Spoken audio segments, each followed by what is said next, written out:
الذين تتوفاهم الملائكة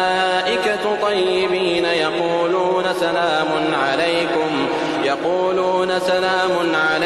ادخلوا الجنة بما كنتم تعملون هل ينظرون إلا أن تأتيهم الملائكة أو يأتي أمر ربك كذلك فعل الذين من قبلهم وما ظلمهم الله ولكن كانوا أنفسهم يظلمون فأصابهم سيئات ما عملوا وحاق بهم ما كانوا به يستهزئون وقال الذين أشركوا لو شاء